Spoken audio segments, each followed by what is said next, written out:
அரைச்சி. ஆமாம். அம்மா நான் மாவு அரைச்சின்னு இருந்தேன்னா எப்படி செய்யலாம்னு பார்க்கலான்னு வந்தேன்.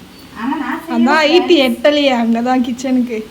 ஃப்ரெண்ட்ஸ் நான் செய்யலை ஃப்ரெண்ட்ஸ், செய்கிறதெல்லாம் செய்கிறாங்க. சும்மா நான் கிண்டி போட்டுறதுக்காக வந்தேன்.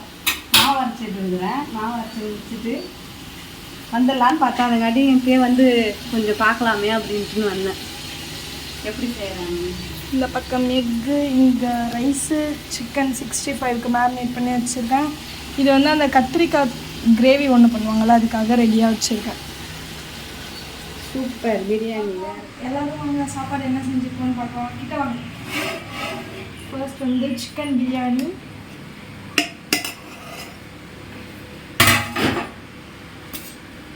அப்படியே ஒரு பிளேட் எடுத்து வச்சு நல்லா பீஸ் போட்டு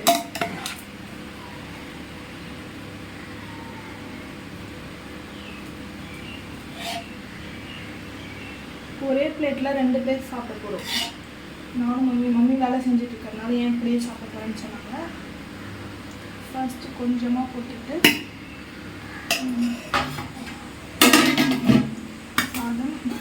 சிக்கன் 65 கொஞ்சமாக தான் செஞ்சேன், அதனால் கொஞ்சமாக சிக்கன் 65 எடுத்து வச்சுக்கலாம். ஆனியன் ரைஸா, இது வந்து நிறையவே சாப்பிடுவாங்க, கொஞ்சம் அதிகமாக எடுத்து வச்சுக்குவோம்.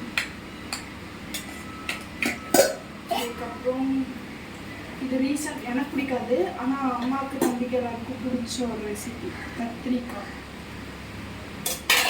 ஃபைனலாக எக் நான் சாப்பிட மாட்டேன், அம்மாக்காக. சரி வாங்க சாப்பிட்லாம். ஃப்ரெண்ட்ஸ், இப்போ வந்து மம்மிக்கு வேலை இருக்கிறதுனால அவங்க என் கூட சேர்ந்து சாப்பிட போகிறாங்கன்னு சொன்னேன். நான் வந்து ஊட்டி விட போகிறேன், அவங்க எப்படி இருக்குன்னு சொல்லிட்டு சொல்ல போகிறாங்க.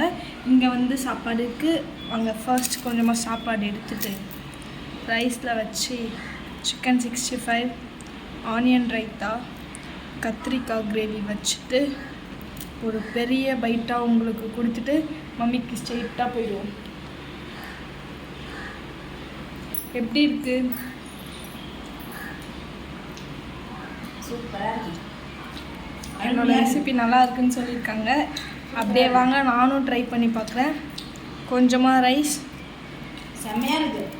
சிக்கன் 65 எல்லாமே வச்சுட்டு சூப்பர் சூப்பர் சூப்பர். வாங்க நீங்களும் சாப்பிடலாம், எல்லாரும் எங்கள் வீட்டுக்கு வாங்க.